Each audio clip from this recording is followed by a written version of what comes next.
இந்த தாய்மொழி மாநாடு எதற்காக நடத்தினோம் என்றால், எங்களோட கட்சியோட முதல் மாநாடாக இருக்கணும். அது ஒரு அர்த்தமுள்ளதாக இருக்கணும். ஏன்னா தாய்மொழிங்கிறது அவங்கவுங்களோட மொழி, அவங்கவுங்களோட தாய்மொழி, அவங்களுடைய பெருமைக்கான ஒரு விஷயமானது.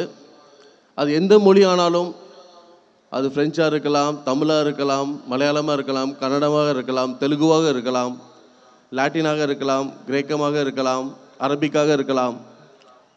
இந்த அனைத்து மொழிக்கும் வணக்கம் தெரிவித்து, ஒரு மரியாதையை தெரிவித்து, அனைத்து நபர்களோட தாய்மொழியும் இங்கே வணங்க வேண்டும் ஒரு நல்ல நோக்கத்தில் தான் இந்த மாநாடு ஒரு அரசியல் மாநாடாக இருக்கக்கூடாது, ஒரு பொது மாநாடாக இருக்கணுங்கிற நோக்கத்தில் தான் அதை ஆரம்பித்தோம். இந்த தினம் எதற்காக உலக தாய்மொழி தினம் என்று அழைக்கின்றார்கள் எதனால், பங்களாதேஷில் அவங்க நாட்டு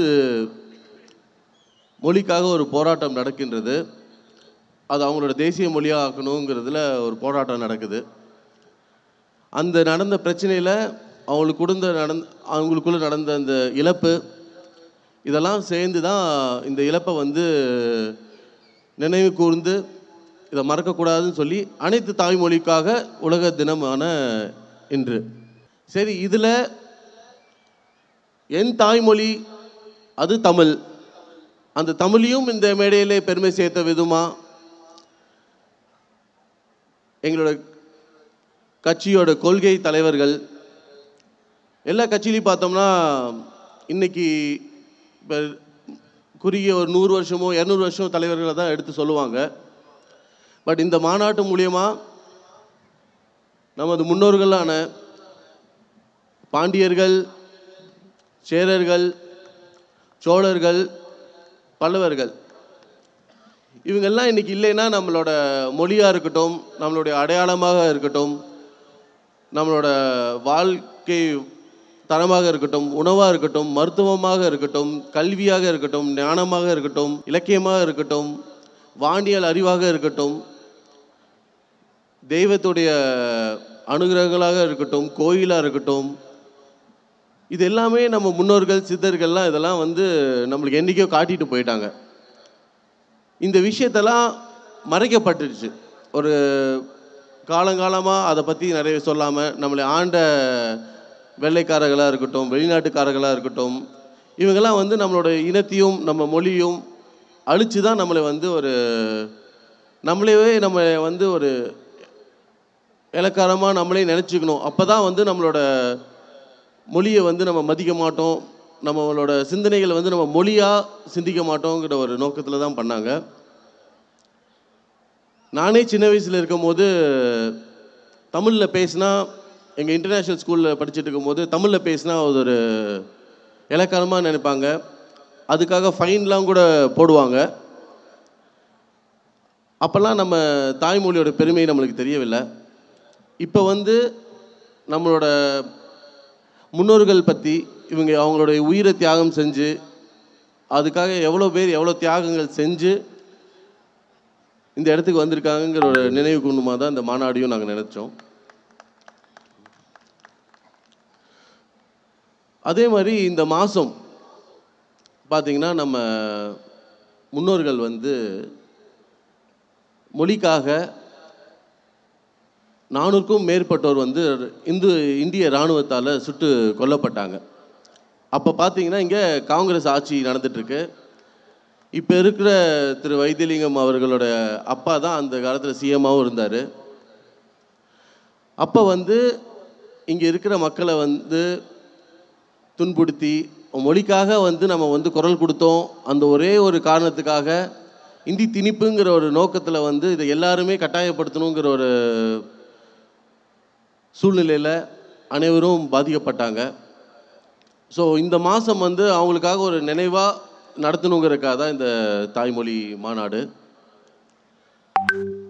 இது நம்ம ஊரில் மட்டும் இல்லை, தமிழர்கள் மட்டும் இல்லை.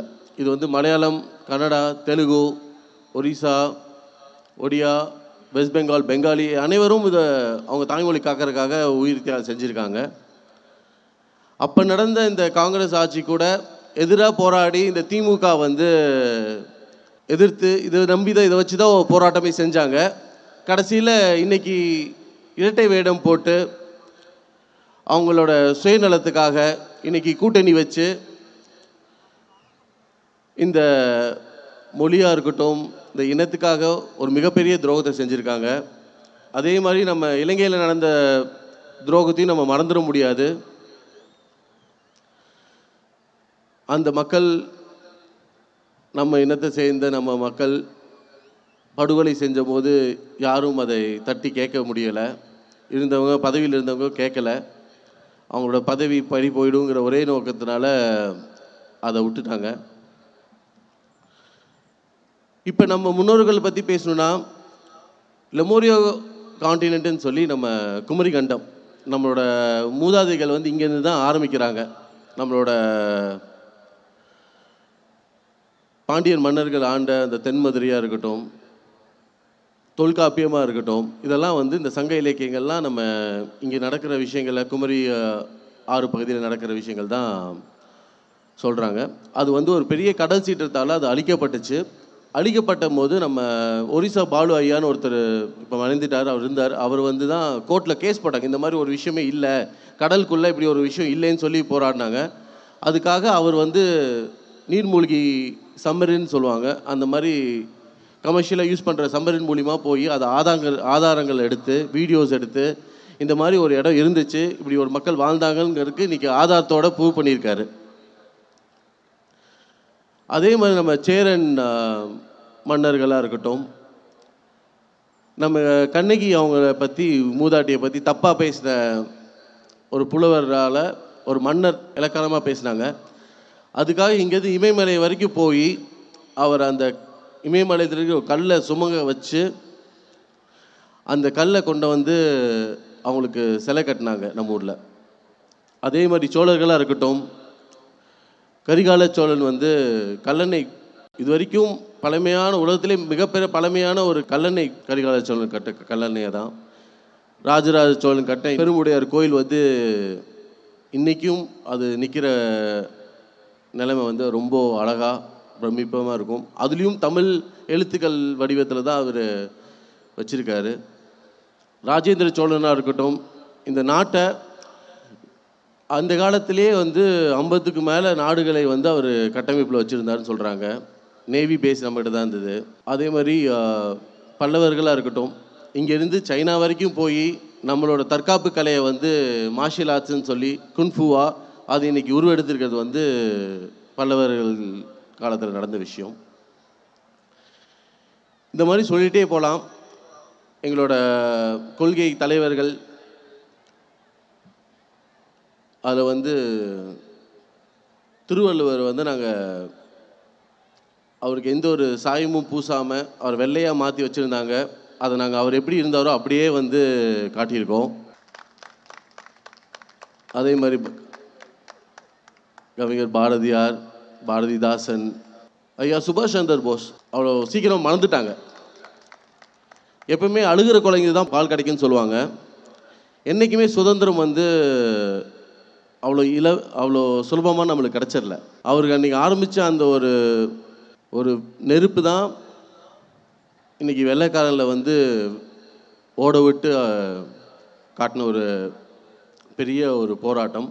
டாக்டர் ஏபிஜே அப்துல் கலாம் ஐயா அவர்களாக சின்ன வயசுலேருந்து அவர் தான் வந்து விஷன்ங்கிறது என்னன்னு சொன்னார். ஒரு 2020 நம்ம வல்லரசு நாடாக ஆகணும்னு சொல்லி இளைஞர்களுக்கெல்லாம் ஊக்குவிச்சார்.